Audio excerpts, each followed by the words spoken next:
കേരളത്തിലെ ആദ്യത്തെ BJP മേയറെ തീരുമാനിക്കാൻ സംസ്ഥാന നേതൃത്വത്തിൽ ചർച്ചകൾ സജീവമായി. വി രാജേഷിനെ മേയറായും ശ്രീലേഖയെ ഡെപ്യൂട്ടി മേയറായും പരിഗണിച്ചാണ് ഇപ്പോൾ ചർച്ചകൾ അരങ്ങേറുന്നത്.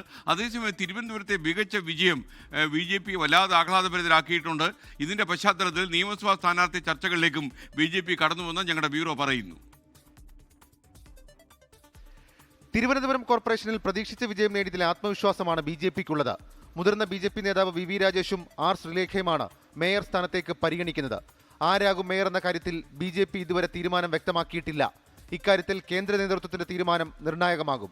ജില്ലാ BJPയിൽ നിർണായക സ്വാധീനമുള്ള വി രാജേഷിനെ മേയറാക്കിയാൽ ശ്രീലേഖ ഡെപ്യൂട്ടി മേയറാകുമെന്നാണ് വിവരം. ഇതു സംബന്ധിച്ച ചർച്ചകൾ BJPയിൽ സജീവമാണ്.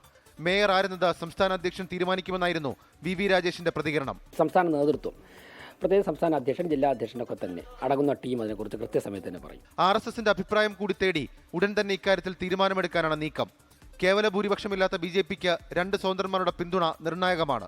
എന്നാൽ ഒരു മുന്നണികളുമായും ചർച്ച നടത്തിയിട്ടില്ലെന്നും നിലപാടെടുത്തിട്ടില്ല എന്നുമായിരുന്നു കണ്ണമ്മൂലയിൽ സ്വതന്ത്രനായി വിജയിച്ച പാറ്റൂർ രാധാകൃഷ്ണന്റെ പ്രതികരണം. ആളുകൾ എന്താണോ കൂട്ടായി പറയുന്നത് ആ തീരുമാനം ഉരുത്തിരിയുന്നവരെ ഞാൻ കാത്തിരിക്കും. അതേസമയം നിയമസഭാ തെരഞ്ഞെടുപ്പ് ആലോചനകളിലേക്കും BJP കടന്നിട്ടുണ്ട്. വട്ടിയൂർക്കാവ്, കഴക്കൂട്ടം, തിരുവനന്തപുരം നിയമമണ്ഡലങ്ങളിൽ നേരത്തെ സ്ഥാനാർത്ഥികളെ പ്രഖ്യാപിക്കും. നേമത്ത് രാജീവ് ചന്ദ്രശേഖരൻ തന്നെയെന്ന് തീരുമാനിച്ചിട്ടുണ്ട്. ശാസ്തമംഗലം വാർഡിലെ വിജയത്തിന് പിന്നാലെ ശ്രീലേഖയെ നിയമസഭയിൽ മത്സരിക്കാനും തീരുമാനമായിട്ടുണ്ട്. 24 തിരുവനന്തപുരം.